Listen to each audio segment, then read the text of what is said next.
ஆண்டவரும் இரட்சகருமாகி இருக்கிறதான இயேசு கிறிஸ்துவின் நாமத்தினாலே உங்களுக்கு என்னுடைய அன்பான வாழ்த்துக்களை கொண்டு வருகிறேன். இந்த நவீன ஊடகத்தின் வாயிலாக கர்த்தருடைய வார்த்தையை அறிவிப்பதிலே நான் மிகுந்த மகிழ்ச்சி அடைகிறேன். இன்றைக்கு அநேகம் கிறிஸ்தவர்கள் வாழ்க்கையில எழுப்புகிற மிகப்பெரிய ஒரு கேள்வி, ஆண்டவரை நான் உண்மையாக தேடுகிற வேளையிலும் கர்த்தர்க்கடுத்த காரியங்களிலே என்னால் இயன்ற வரைக்கும் நான் உண்மையாய் நடந்து கொண்ட போதும் என்னுடைய வாழ்க்கையில ஏன் பாடுகள், அநேக நேரங்களில் பிரச்சனைகள் கொந்தளிக்கின்றனவே, ஆண்டவரை அறியாதவர்கள், கர்த்தரை தேடாதவர்கள், இவருடைய வாழ்க்கையில் கூட அவர்கள் நலமாய் இருப்பது போல தோன்றுகிறது, ஏன் என்னுடைய வாழ்க்கையில தொடர்ந்தேர்ச்சியான பிரச்சனைகள் என்று நீங்கள் ஆண்டவருக்கு பிரியமாய் நடந்தும் ஏன் எனக்கு இப்படிப்பட்ட சோதனைகள் என்று சொல்லி நீங்கள் யோசிக்கிறவர்களாக இருந்தால், கர்த்தருடைய வசனத்தின் வாயிலாக அநேகம் காரணங்கள் இருந்தாலும் ஒன்று இரண்டு காரணங்கள் ஏன் ஆண்டவர் தமக்கு அன்பானவர்கள், தம்முடையவர்கள், தம் ஜனம், மீட்கப்பட்டவர்களுடைய வாழ்க்கையில ஏன் பிரச்சனைகள், ஏன் பாடுகள் என்பதை வேதத்தின் ஆதாரத்தில் கற்றுக்கொள்வோம். அமைதியான கடல் ஒரு சிறந்த மாலுமியை உருவாக்குவதில்லை.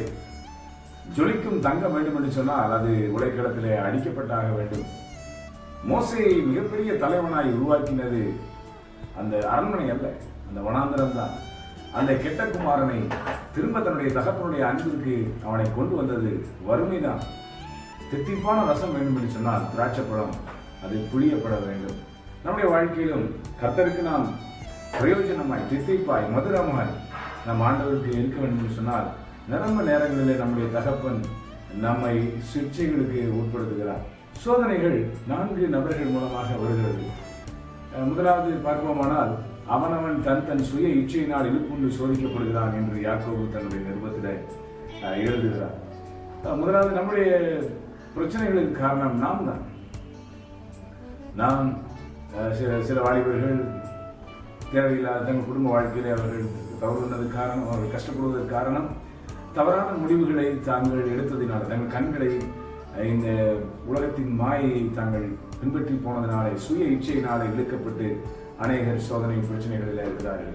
இன்னொரு விஷயம் பார்ப்பீர்கள் என்று சொன்னால், அவர்கள் மற்றவர்களால் சோதனைக்கு உட்படுத்தப்பட்டு இன்னைக்கு பிரச்சனைகளில் இருக்கிறார்கள்.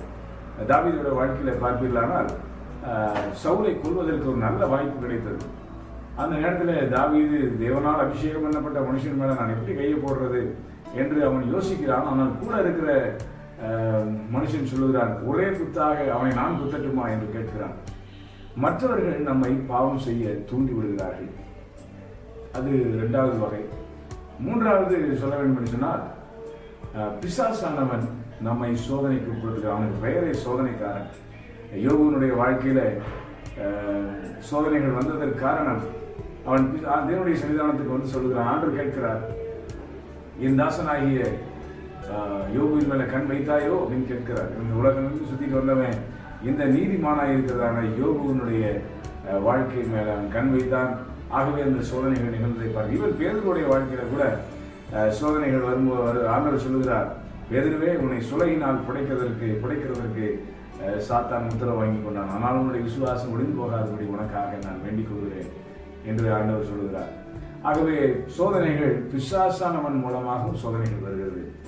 4வதாக நம்முடைய வாழ்க்கையில சோதனைகள் வருவதற்கு நம்முடைய சுய இச்சை மாத்திரமல்ல, மற்றவர்களால் மாத்திரமல்ல, பிசாசினால் மாத்திரமல்ல, தேவன் நம்மை சோதிக்கிறார். அவர் பொல்லாங்கினால் நம்மை சோதிக்கிறவர் அல்ல. சோதிக்கப்படுகிறவன் எவனும் தான் தேவனால் சோதிக்கப்படுகிறேன் என்று சொல்லாதிருப்பானாக. ஆனால் அதே வேளையில ஆதியாகமம் 22ஆம் அதிகாரத்தினை பார்க்கும் பொழுது அங்கே தெளிவாக சொல்லப்பட்டிருக்கிறது, ஆபிரகாமை கர்த்தர் சோதித்தார் என்று சொல்லப்பட்டிருக்கிறது.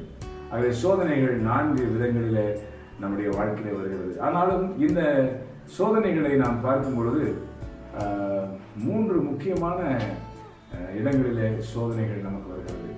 ஒன்று கண்களின் இச்சை, 2வது மாம்சத்தின் இச்சை, 3வது ஜீவனத்தின் பெருமை. இந்த 3 ஏரியால தான் வரக்கூடிய இந்த பூமியில, இந்த உலகத்திலே நமக்கு வரக்கூடிய அத்தனை சோதனைகளும் இந்த 3 இடங்களில் தான் வருகிறது.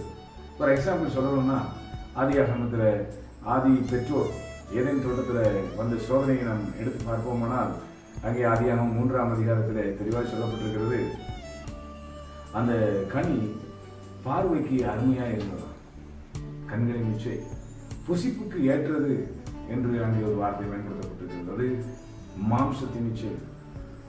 இதை நீங்கள் புசிக்கும் நாளிலே தேவர்களைப் போல இருப்பீர்கள் என்று அவன் சொன்னது நிமித்தமாக அவர்கள் தூண்டப்பட்டு அதை புசிக்கிறார்கள். அதுதான் ஜீவனத்தின் பெருமை.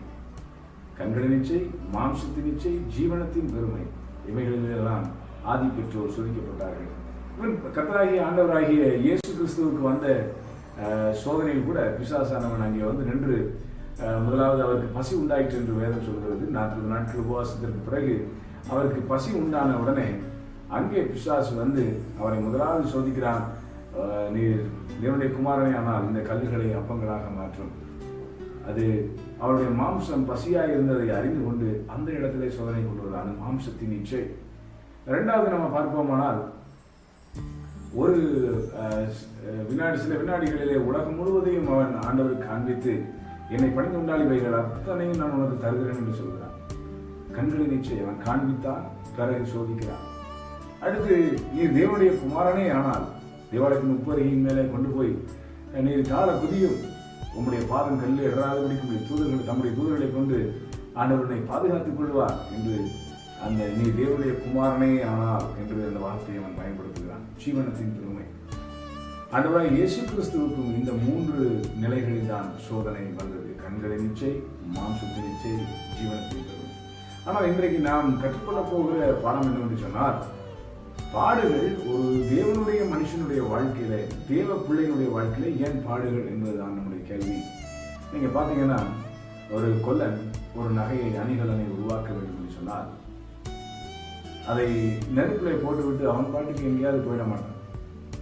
அது கரு பிடித்து அது தான் விரும்புகிற அந்த சாயல், அந்த ரூபம், அந்த மாடல் வருகிற வரைக்கும் அவன் காத்திருந்து அதன் மேலே கண்ணோக்கமாக இருந்து இமைப்பொழுதும் கண் அசராமல் அப்படியே அதை பார்த்து பார்த்து பார்த்து பார்த்து அதை உருவாக்குகிறான்.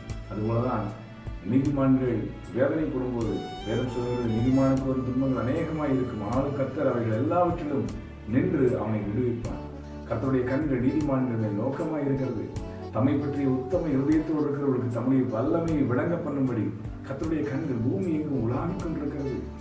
ஆகவே கர்த்தர் நீங்கள் பாடுகளின் பாதையிலே போகும்போது உங்களை பாராமுகமாய் இருக்கிற ஒரு ஆண்டவர் அல்ல, உங்கள் மேல் கண்ணோக்கமாய் இருக்கிற ஒரு ஆண்டவர்.